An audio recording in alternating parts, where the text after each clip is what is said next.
You are listening to the IFH Podcast Network. For more amazing filmmaking and screenwriting podcasts, just go to ifhpodcastnetwork.com. You're listening to the Dave Bullis Podcast.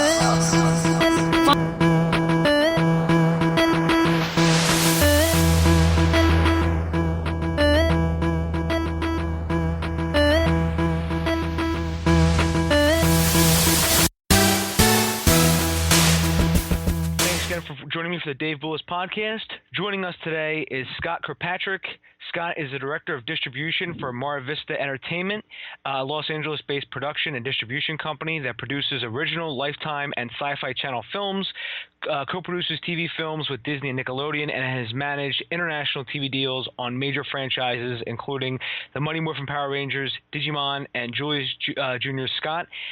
Has also produced and directed TV series and feature films, including Eye for an Eye, Muslims in America, and Roadside Massacre. And he has recently just released a new book called Writing for the Green Light. Scott, how are you, sir? I'm doing great. How are you? Pretty good, thank you. It's finally stopped snowing out here in Philadelphia. You know, it is 90 degrees here in Los Angeles right now. So I kind of wish I was having a little bit of your cold. So yeah, now it's like it's starting to become spring around here again, and the snow's all melting, so there's like water and puddles and everything everywhere now. So yeah, it's been pretty hectic. If you listen to the last couple podcasts, every single podcast I've done, it's been snowing. You know, I'm originally from Ohio, so there's a part of me that still misses it. Most people are either from like, New York, they're from some part of like Pittsburgh, at least some part of the East Coast, that they remember the snow, and they kind of have a love-hate relationship with it. Yeah, exactly. Yeah. So, just to get started, Scott, could you just give us a little more about your background and how you got started? Yeah, absolutely. So I've always been obsessed with the film and television business. When I was much younger, when I was about 8, 9 years old, I totally dreamed about being a writer-director. And as I got older, I actually became very passionate and enthusiastic about the entire business side that really drove all of the movies that I fell in love with. It sort of dawned on me a long time ago as I'd read all these biographies about Francis Ford Coppola, Oliver Stone, Scorsese, all the greats. They'd always sort of mention in their early careers about how they were able to get their first movies off the ground, and that some mysterious person just gave them $500,000, which would be like $2 million in today's economy, and just gave them all this money. And I noticed that none of these books ever really explained where that money came from. I'd read screenwriting books, and they'd always sort of end after 9 chapters about the craft of screenwriting. The final chapter would just be like, oh yeah, what to do after you're done? Get an agent and good luck.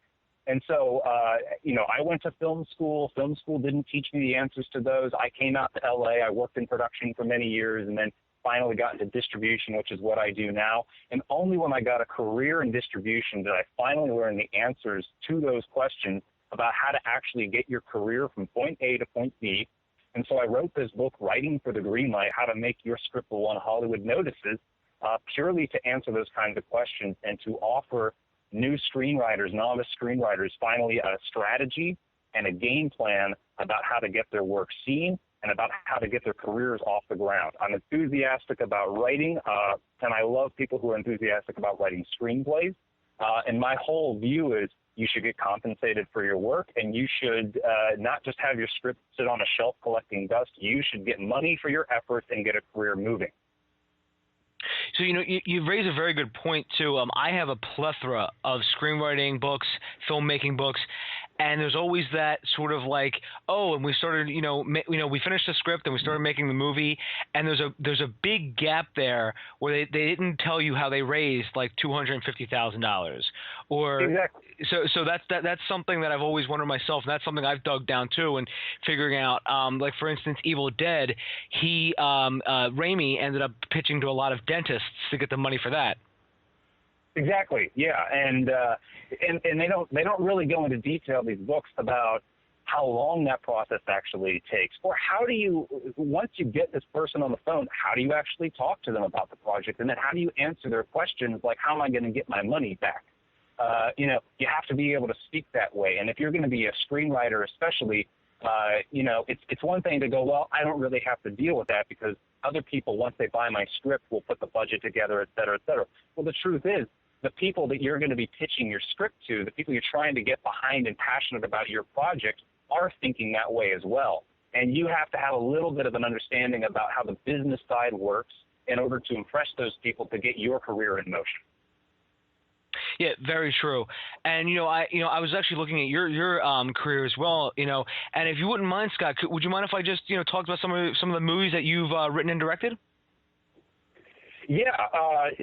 So Eye for an Eye. That was a TV series that I worked on a long time ago. Basically, I was doing production work in the Carolinas. I came out to LA for like a year and a half. I worked on a couple of movies as a PA, et cetera. And then I kind of just wound up in South Carolina. The real story is I followed a girl out there, but I'm married now to my wonderful wife, and that's all in the past. But either way, when I was there, I kind of found myself in South Carolina, broke up with her, and really didn't know what the hell I was going to do. And so I started working on production in North Carolina. I worked on Talladega Nights. I worked on One Tree Hill and some pretty big productions going on up there. Got my union card, et cetera.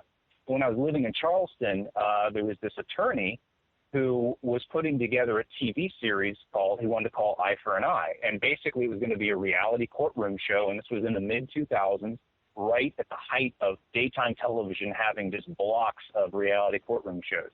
And it was a program that sort of was counter to the Judge Judy's, et cetera. It was basically you took you had a plaintiff and all that, but instead of passing out settlements of monetary settlements, you pass out settlements of revenge. And so we shot 72 episodes in like 15 days. We did 6 episodes a day. And basically the way that happened was he called me into his office. We had an interview, just like a normal job interview. He saw all my production experience. And really, like, moral of the story, he just gave me sort of a credit card, liked my background. We got along very well, and said, go produce this show for me, make it happen. And so I got involved in that. That's how I got involved in distribution. Later is when I got involved in the Muslims in America TV series and also the movie Roadside Massacre. Roadside Massacre is a movie I wrote and directed. And I'll be perfectly candid on this one. It's a terrible movie. But the reason I made it was I started going to all the film markets, AFM, Cannes Film Festival, Berlin, et cetera. As I told you just a few minutes ago, I was a passionate, hopeful writer-director many years ago. And I started going to these markets, and it dawned on me that there's the big studio movies. There's also like the really amazing, innovative, cool, hip, independent movies. But there is this gigantic swath of the business that nobody talks about, which is real independent Hollywood. Those are where all the TV movies come from. Those are where all the VOD movies come from, the straight to DVD back in the day. And that is, it's just this wide open space that none of the screenwriting books talk about, none of the hopeful filmmaking books talk about. And it's like out there for the taking, very low hanging fruit. I designed that movie, Roadside Massacre, to be a $20,000 average horror movie. I mean, it's we shot it in 10 days, and it met all the specs I needed to meet international standards, and it was a perfect film to package into bulk deals, territory by territory. And so I designed it as a movie that a distribution company would love because they can just throw it into package deals, and it's been very successful for that purpose.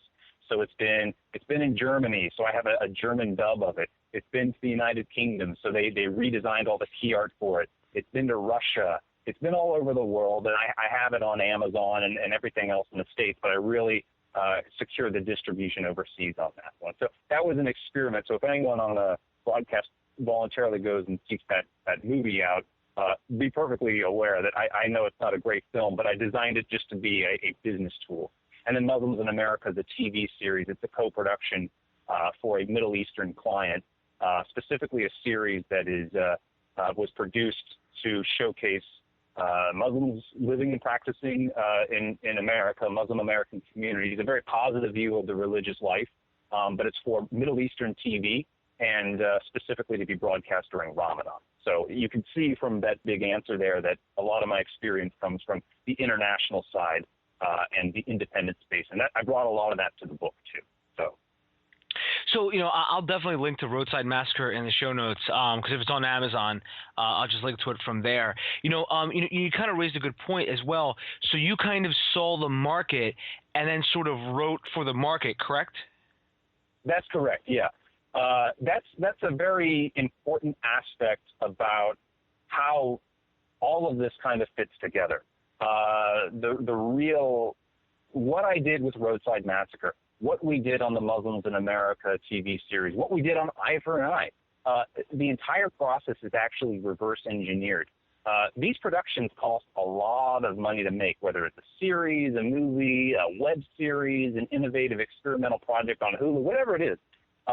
Somebody has to put that money in there, and I can guarantee you, whoever's putting the money in, whoever's investing, has a major say in what's going to appear in the content and the eventual direction of where the project goes, its tone, and who's cast in it, and everything else.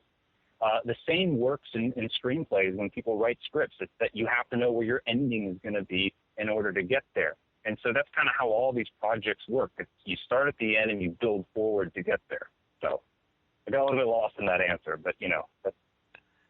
No, you're perfectly fine with that answer. Just really quickly, I do want to ask you. I have a lot of questions about your book, but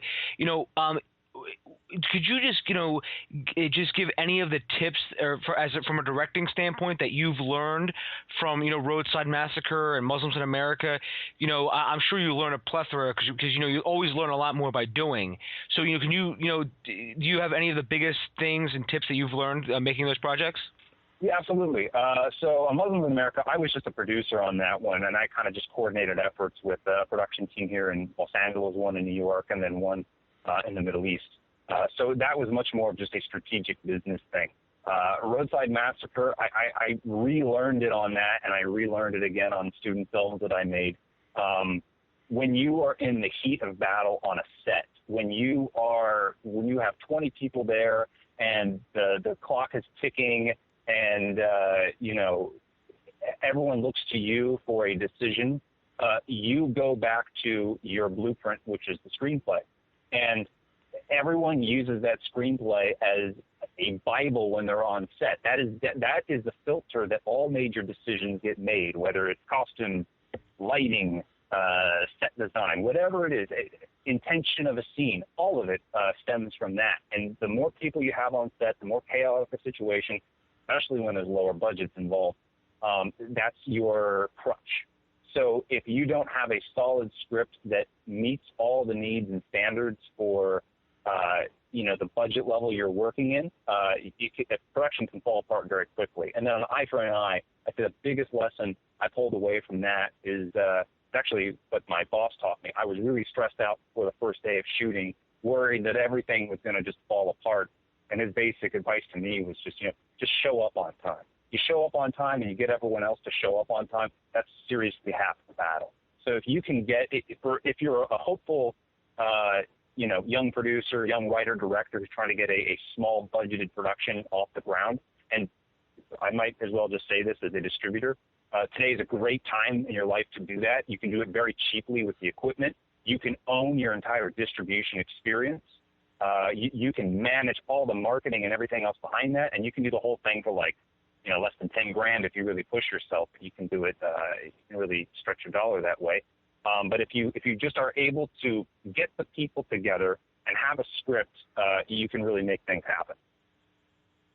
I've actually had filmmakers on here as well who have made films for like $10,000 that a few years ago even would have cost like $50,000.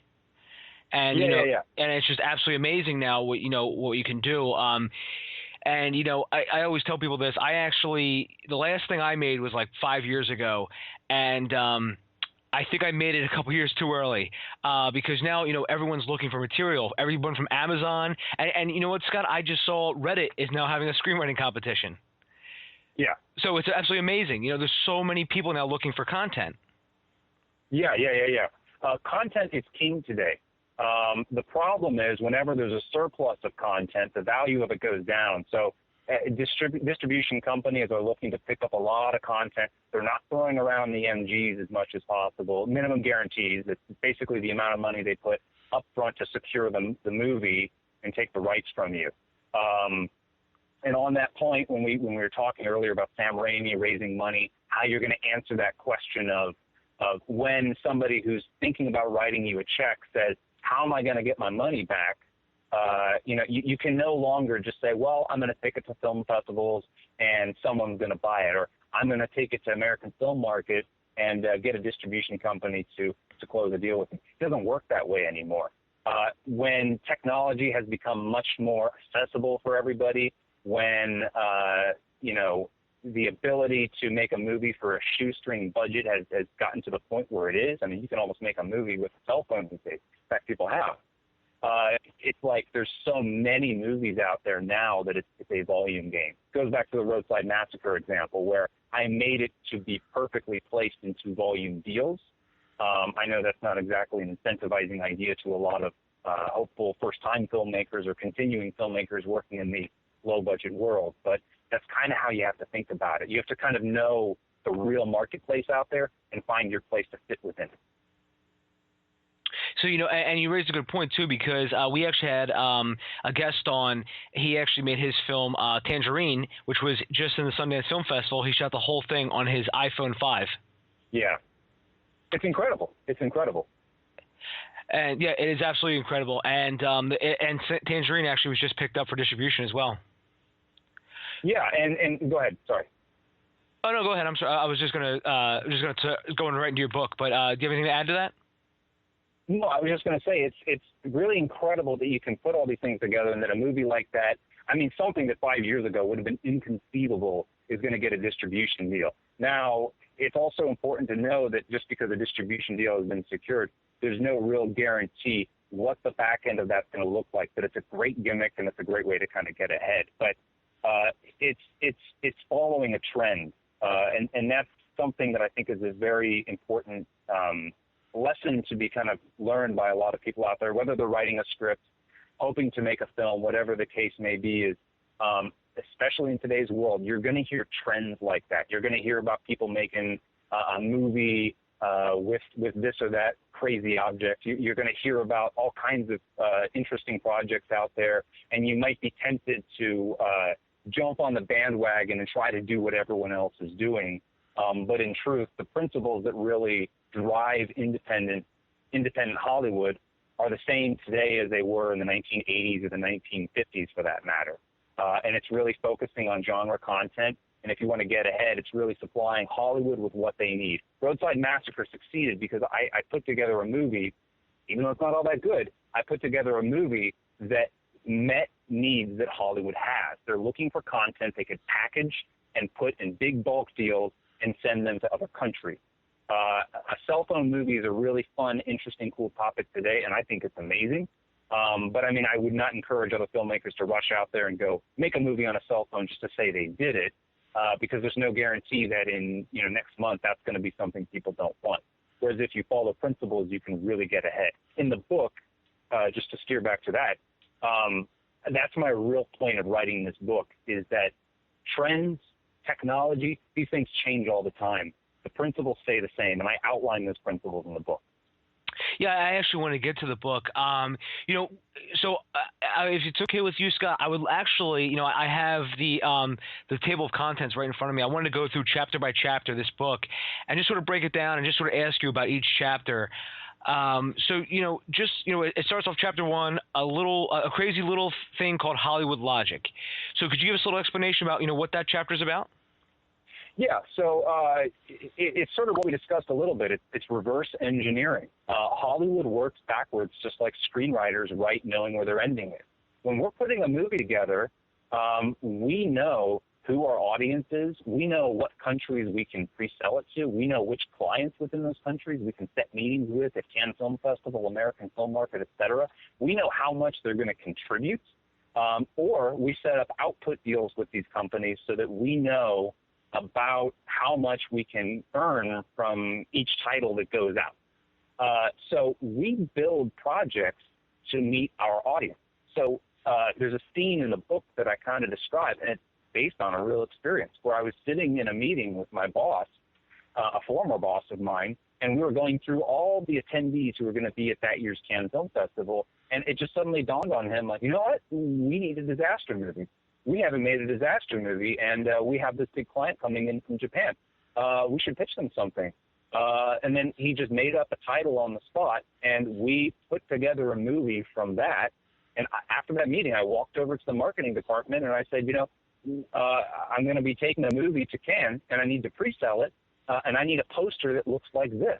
And they made a poster up of a movie that didn't exist on a script that didn't exist with no cast, and they just invented an image. And we went to Cannes, and we pre-sold a movie that way. That gave us the money. And then we came back, and we hired a writer to write a script that would meet the poster, and then we used that script to secure the cast. It goes in the complete opposite direction that you would anticipate. TV movies work that way. A TV channel knows the movies that it wants to produce. So they will basically say, we need a movie that's going to hit this demographic, that's targeted this way, and touches on these kinds of themes. Well, that's what we make for them. You know, they all kind of operate this way. And that's the concept. It's the crazy little logic of Hollywood. So if you're a filmmaker and you want to do a Kickstarting campaign, let's say, on Kickstarter, you know, what you're doing is you're basically presenting what the end result of the movie will be to get people to invest in it so you can produce it. It's always, you got to start at the end to incite the beginning part. That's the real concept of that chapter. And there's a storyline in a chapter about the writer that was actually hired to write that disaster film that I outlined.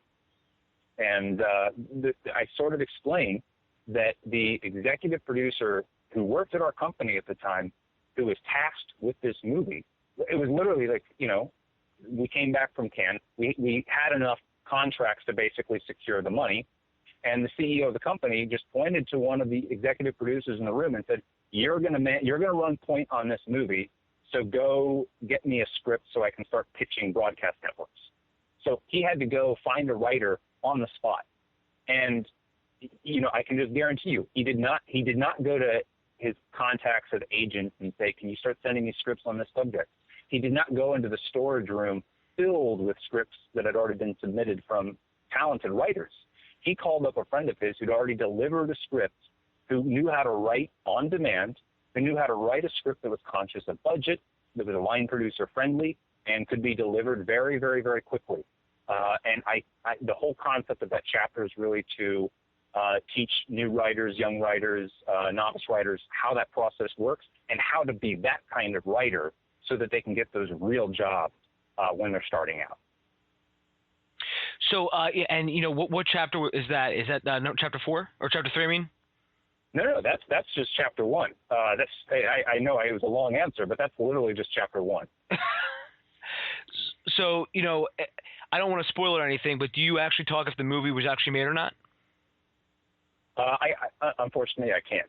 Okay. But through basically when I was interviewing people on this one, and I talked to my former boss and some of the people involved in this, I didn't get enough clearance from them to go into all the detail. It would be a conflict of interest with that company. But either way, it's just kind of a generic TV movie, and it aired a long time ago. It's been out in the ethos for a while. But in the book, I call it 9.6 Mega Tsunami. So. So, you know, moving on to chapter 2, it's so what the title is. So what's it about? So could you give us a little synopsis about that chapter? This is the chapter that actually got me the book deal. And by the way, all the advice I'm giving to writers out there is the same advice I used to secure a book deal with a publisher who actually paid me in advance to write this book and get it out there. So the method is very, very accurate and true. This is the chapter where I lay out, in my experience as a global film and television distributor, the 6 what I call gold mine genres that are always in need. I talked a second ago about following principles and not following trends. These principles have held true for decades. These movies are always in demand. They're not genres you would expect. In fact, I lay out clearly, do not write dramas. They're very boring. Even if you have major cast names connected, they're really tough to sell to foreign audiences. They're tough to sell to U.S. broadcasters unless they just nail it. So most companies try to avoid those, and that's why writers should. If you have a great drama idea, hold on to it. Just don't write it right away, and don't use it as your out-of-the-gate script.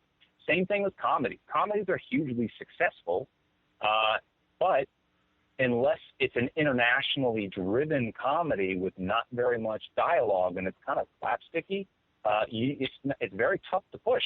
And there's a lot of like really smart, witty, almost Woody Allen style comedies. And the problem with those is those are really, really tough to dub, and they're expensive to dub. And all the little social nuances that make sense and are funny here in the U.S. or in Canada or UK don't necessarily translate to major markets like France or Germany or Japan. So I advise writers, if you're going to start getting into the spec writing world in the indie Hollywood space and build your career, avoid those. Instead, I say write these kind of offbeat genres that most people don't think about. Family film, and specifically within family films, I break down three. There's the family Christmas dog adventure. Christmas movies are huge globally. I have people from Turkey, which is a Muslim country, calling me all the time for them. They're one of the few genres that don't require major cast to sell. And if you put a dog on the front cover and call it something absolutely adorable like Santa Paws, which is a real movie, by the way, you are going to get some attention to your script.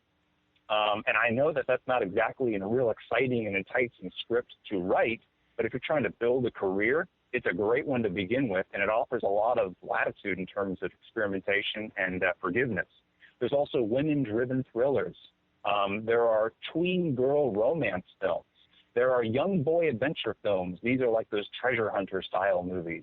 There's action movies for aging named actor stars. These are movies like where Dolph Lundgren or Jean-Claude Van Damme are still in them, and you can tell they're about a budget of $1 million, and they have a lot of police chases and all that kind of stuff, but it's really just Jean-Claude Van Damme giving some dialogue in a single room.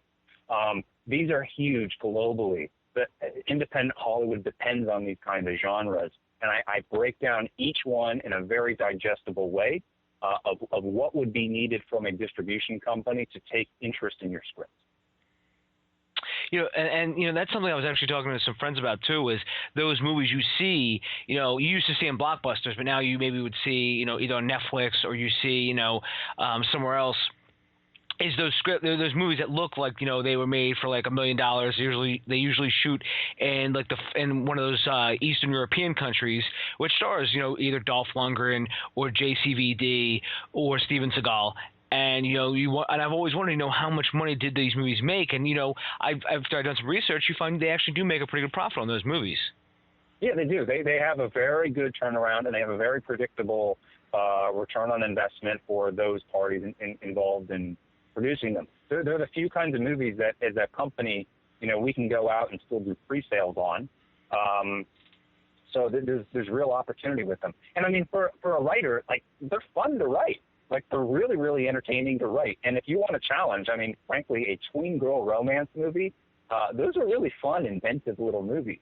A women-driven thriller, those are great titles too. Like, they offer a lot of challenges for writers. So anybody who's telling me like, oh, it's so formulaic, et cetera, in a way, yeah, but there's that old thing about, give me the same thing, only different. Because it's the same thing, people are comfortable investing money in it. But because you as a writer get to add your own unique touch to it and your own spin, that's what makes you stand out, and that's what builds your career. And that's really the whole purpose behind all of it. So, which kind of leads us into chapter 3, which is writing your feature-length spec script. So could you go into a little detail about that chapter? Yeah, so if you're going to be submitting your spec script into Hollywood, you have to understand you have huge competition working against you.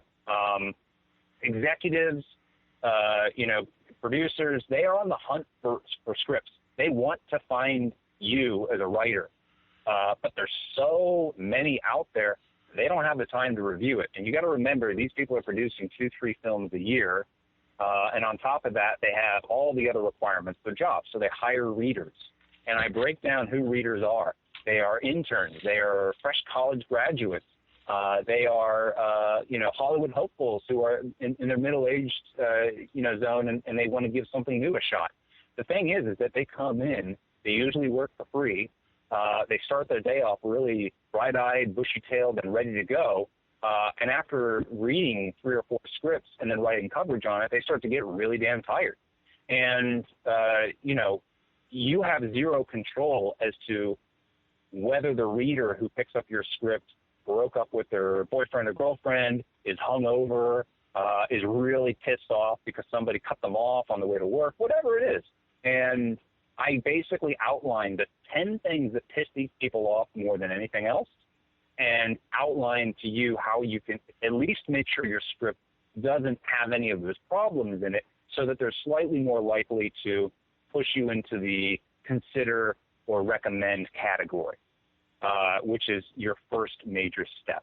I also, in that chapter, outlined the other things, which is how to make your script line producer friendly. Remember, people are going to be reading your script, and even though your script may never get produced, it's a reflection of your understanding of how to write movies. So you do need to write for a budget-minded audience. You do need to write in a way that is reflective of a line producer who's calculating things like how many days each actor will be on set. Are there kids in the movie? Would it be better to make a 3-year-old an infant child or a teenager so that you don't have to deal with all those little laws that go around in it? All those kinds of details. I lay all that out in that chapter. And that's a good point as well. Is I forget who it was on the podcast, but we were discussing that as well. Is having the different kids on set, and you have to worry about all the child labor laws, and they can only work at certain hours, and even discussing about should you keep a budget in mind or not when you're writing a screenplay. But I mean, what you just said there is good advice, because you're mentioning to a screenplay to break in with that can be easily shot, correct? Easily shot, and at least has a writer who understands the reality that this is a movie that's going to be shot. Mm-hmm. That there is, that somebody has to sit, break down the entire script, come up with a schedule that 12 or 18 days long, and figure out how many actors have to be on all those days, et cetera. And then, yes, they're looking for things like child labor laws. They're looking for things like, union issues, how much equipment they're going to have. So, I mean, if you're able as a writer to know, what, does this scene really need to be in a moving car? Does this scene actually have to be outdoors at night? That's very important. And then if you can do other things like, does my lead actually have to be a male? Can my lead be female? You're actually going to cater a lot more to the demands of what Hollywood's looking for, because women-driven films in general, not just thrillers, which I outlined, those are much more in demand than a male-driven film, unless it's an action film. So, and then going on to your next chapter, which is how I learned to stop worrying and write for television. Could you go into a little detail about that chapter? Yeah. So I realized, writing for the movie world is one thing.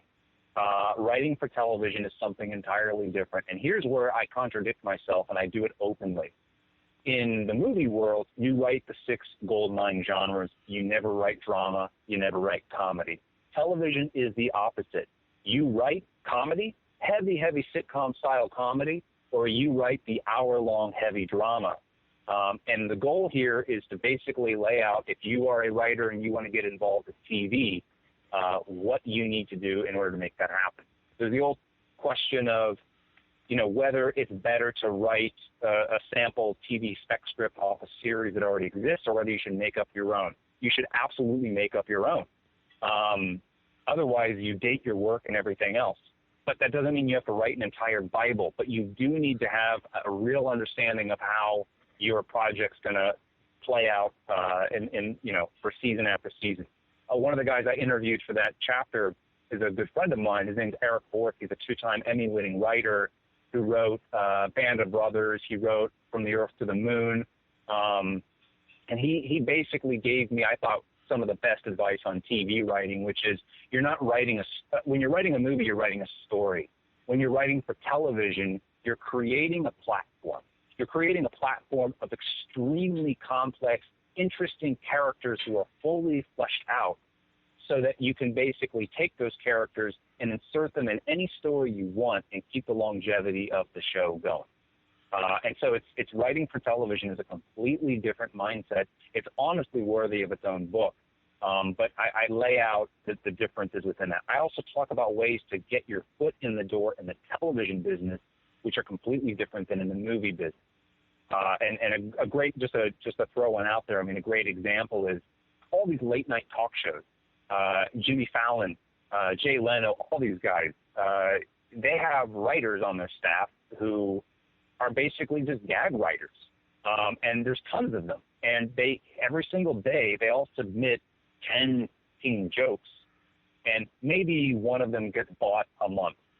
But over time, they kind of develop a really good inroad with the writing team, and if their work is getting consistently picked up, they get noticed as a talented comedic writer. Well, if you're hoping to be a sitcom writer, that's a great way to get introduced to a core group of people and become a staff writer for that show, and eventually move on to something else in the lot, which is a more streamlined scripted series.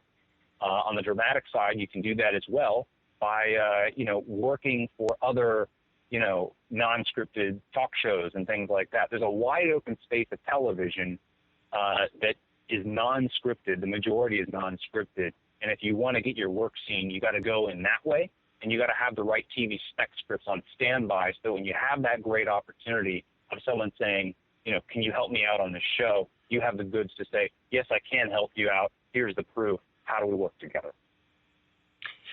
So, Scott, have you ever seen anybody when they come in for like a meeting or a pitch, when an executive has asked them like, hey, what else have you got? Have you ever seen anybody just, say, well, nothing? Yes and no. I mean, I've never seen anyone just outright say nothing, but what they tend to do is they tend to kind of fumble through an idea that is painfully obvious and not fully fleshed out. They went in under the impression that they were there to talk about the script at hand. And I think that's a big misconception about how the process really works. The idea is you write, going back to chapter 3, for instance, I talk about what you need in your arsenal to really make things happen. And I talk about this later in the book, too. It's basically like, well, what do you need to kind of prove you got the good? You need a certain minimum number of scripts, let's say 2 or 3, and you got to have like 5 to 10 ideas ready to go, fully fleshed out. That's what you need if you're going to go into a real meeting and be ready to roll and get your work commissioned and build a career. And those should all be like the same genre, incidentally. You don't want to diversify. And the reason is those feature-length versions of your spec scripts will secure you the meeting. First, you have to schmooze your way in to get someone to read your script. Once that script gets past all the readers and it gets to a point of consideration or, recommend, which is your target, then you get the pitch meeting. Well, the pitch meeting really isn't about acquiring that script. Rarely is it. It's really more, come into the office, let's meet, let's see how we work together. It's like a job interview. And in the podcast I did for Film Courage, I described it as a first date. That's what it is. It's how do we work together? Are your ideas in alignment with ours? How do you handle it if we throw you a curveball like, hey, last second we need you to rewrite that entire scene and get rid of that character? It's more that process. And so during that, they basically say, okay, these scripts are good. What else do you have? And so if a writer goes into that situation and thinks they're only talking about these scripts, not realizing that those are just springboard to get to phase 2 of the conversation, which is everything else, they really kind of shoot themselves in the foot. So I've seen it happen, and I've also seen a lot of, those writers that tend not to come back in, and they tend not to get their work commissioned thereafter. And that's very interesting. That's a very good way to put it, too, is it is like a job interview or a first date. Yeah, either or, however you look at it, yeah. I like the first date metaphor because I really feel like business and dating are exactly the same. You got to follow the same protocol. You can't look desperate. You can't be awkward. You got to dress to impress. And, you have to play the game. You can't give away all your cards, but you have to give away enough of your personality and your character to be interesting and garner that second date. And you also, after the meeting, after the date, you don't want to call too early, but you do have to follow through with a phone call, with something to basically say, had a great time, let's do it again and see where things lead. You got to have the real long-term strategic viewpoint, whomever you're meeting with. And that's a very good point. And I've always, and you answered one of the reader questions as well, which was going to be, should I come in there with 3 different genres of screenplays? Meaning like have a comedy, a horror, and a drama. But you already touched on that, which is great advice, that you should always come in with the same 3 screenplays in the same genre. Yeah, correct. Yeah, you want to showcase that. And the question that I get asked a lot when I say that to people is, well, won't I get typecast? Like, won't I be seen as only a guy who can write that kind of script? Exactly. And that's a great problem to have. And ask any working actor who's been typecast, and they'll tell you that's the biggest blessing they've ever had in their career. You want to be the writer that is, I can deliver you a family Christmas dog adventure like you've never seen, and I can make the same formula innovative every single time, which is really the rule of sitcom writing. So if people tell me it's formulaic, I mean, that's what TV writers do all the time. And then what happens is, when company XYZ says, we really need a family Christmas dog adventure, do you guys know of anyone who can do it? You have that executive who says, yes, I do, and they get a phone call to that person. They work out a deal. They don't do, as I talk about in the first chapter, they don't go through an agent and say, do you have anyone who's talented in the genre? Send us 60 scripts. And they don't go into their storage vault and say, pull out every Christmas-related movie and let's see if we can shape it into something and add a dog. They go to someone who can just deliver on demand. And that's the writer that you need to be, and that's what I really vet out for writers in this book. And that sort of takes us into the next 2 chapters. Both are about L.A. So chapter 5 is Close Encounters of the L.A. Kind. So could you just give a little summary about that chapter? This is all your communication that you have to have with executives, with talent managers, with who you need to know, who you don't, how you talk about your work, and how you talk to them. I discuss in this chapter how to fake confidence, because a lot of writers, are a little bit, I wrote the book, like, we're introverted people. You have to be a little bit introverted to write a script and write it that much every single day to get it done. And it's very easy to be so close to your work to not be able to pitch it objectively. So I give some advice on how to break that. I mean, one thing I point out is all writers should make a vested effort to expand their network of people. They should not only be hanging out with writers. In fact, that just limits their ability, because then you're only talking to other writers about writing stuff. Go take improv classes. That's what meetings are. I mean, it's about how to keep a conversation going and get your piece in there so that it's heard and it becomes part of the collective conversation. And if you take improv classes, you meet actors. Learning how an actor reads a script is a huge plus for you as a writer, because you understand how a third party is not looking at it as the depth complexity of the story. They're looking how big their part is, how many days they're going to have to work, how much money that means if they get the part. And, you kind of deal with it on that level. You also understand how bad dialogue really affects a writer and how other people perceive a script. And I also talk about, the complexities of where to meet people, what types of conversations to have with them. And I also break down the different types of positions at distribution companies, who you can go after, how not to go after the main decision maker because they get bombarded with people. So you go after the assistants instead, or maybe the junior level people who are trying to make a name for themselves, and have that close connection to the CEOs here. So, and that sort of ties in with the next chapter too, which is chapter 6, To Live and Write in LA. So could you give us a little summary about that chapter? This is all your daily dealings. This is hustling your talent. This is hustling your work. This is going through the pitch process. And most important, this is breaking down some of those myths. Like, in order to really get a career in motion, you need an agent. You don't need an agent. In fact, I argue don't get an agent right off the bat. So all those screenwriting books we talked about at the beginning here, where the last chapter is, what do you do when it's done? I don't know, go get an agent or something and write some query letters. Like, that gets you nowhere. Agents are in business for themselves. Agents are absolutely vital later in your career, and they do tremendous work for writers who are actively selling work. But when you're new and you haven't sold anything yet, or you've only sold maybe one script, like, they're not really as interested in you as much as that writer down the line who's, selling 10 scripts a year. That's where they want to be, because they make their money brokering deals, not by getting you work. So I break down that myth. I talk about how to negotiate your own scripts. How to negotiate your own contracts. I talk about the difference between a purchase agreement, an option agreement, the pros and cons of both, and what terms you need to look out for. And also, that even though you don't need an agent, if you get a contract, how you're supposed to negotiate it if you're not comfortable doing it, you can go hire a lawyer, and I give advice like that in that chapter. And that's also something I've heard a lot about too is, how to actually get an agent or manager.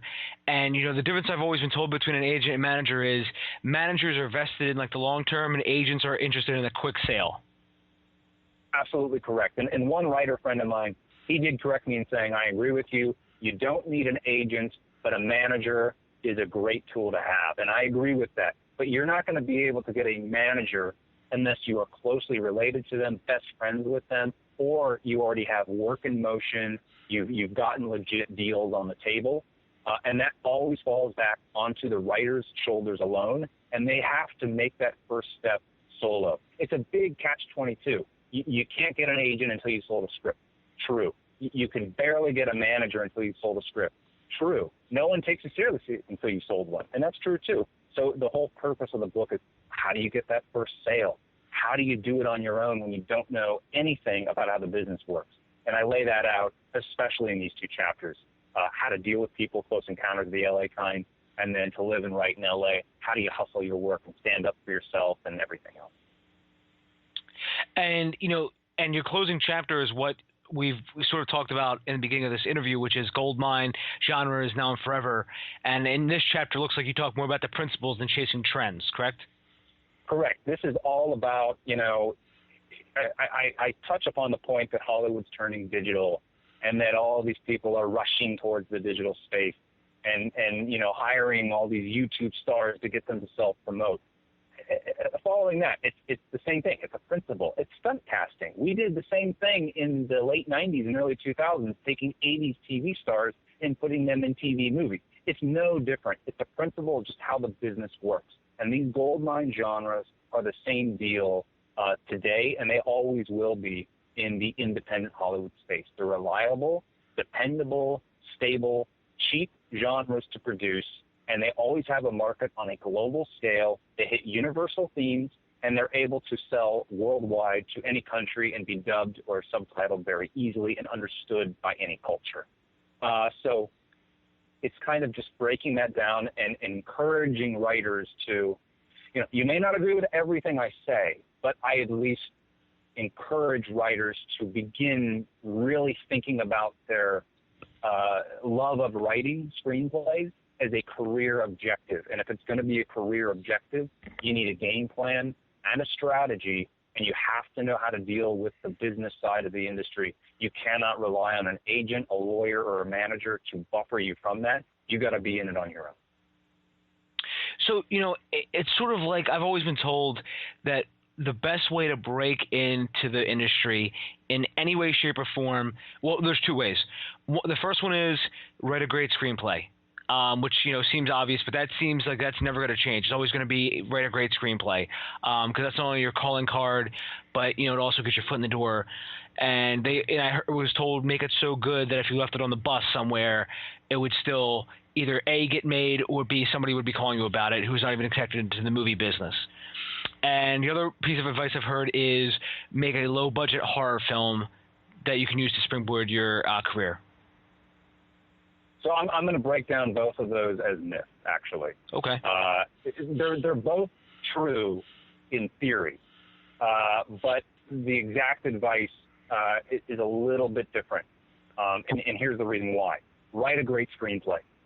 Fantastic. There are tons of great screenplays written by helpful writers in Hollywood every single day. And I guarantee you every other waiter wants to be an actor, but then every other waiter from them wants to be a screenwriter. Every real estate broker you talk to, every other Hollywood executive has a passion to write a script, and they probably have one saved on their home computer back home. But nobody really tells these writers what to write. And it's not that these writers aren't talented, because many of them are. I would say most of them are. It took a hell of a lot of effort to write a script. They just write the wrong kind of script. to write a great script, that's kind of a huge, wide open definition of what a great script is.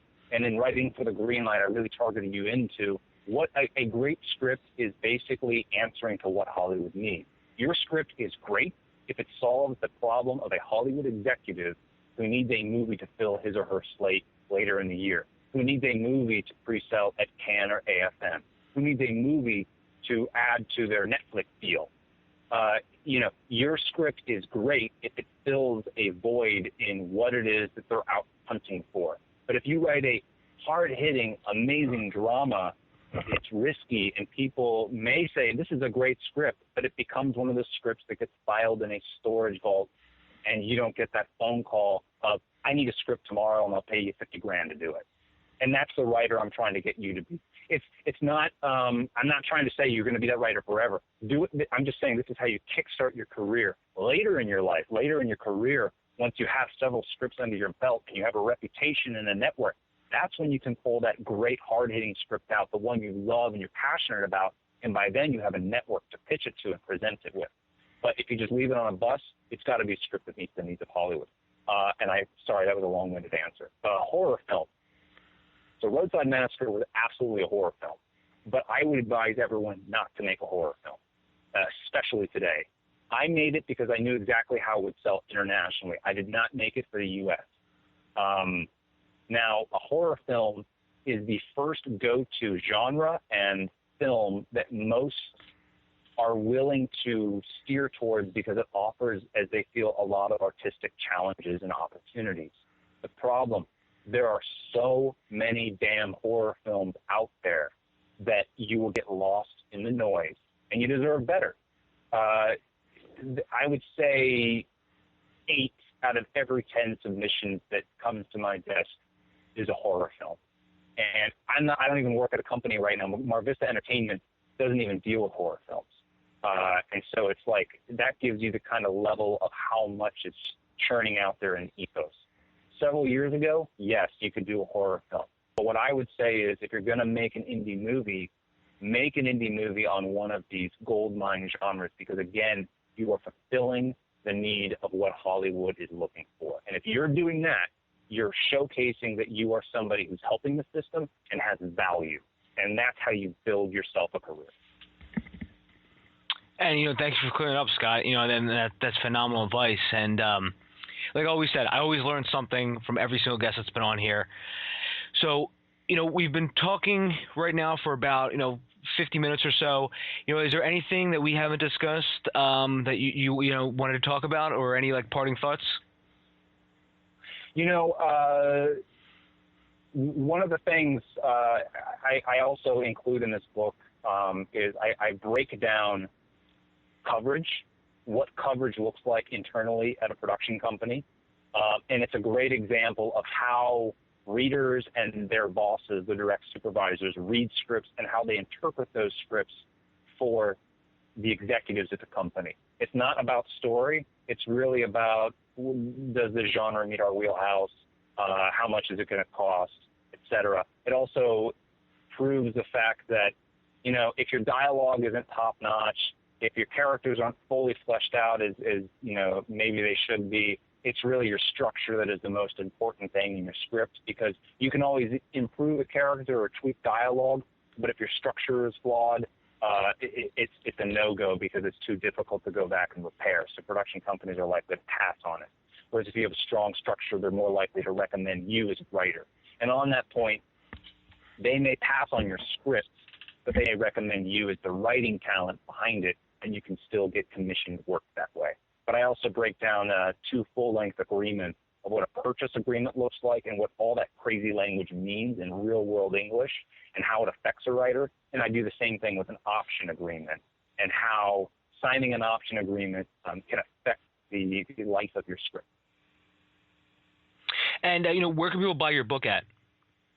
Right now, it's still actually in the pre-sale phase. So the best place, just hop on Amazon.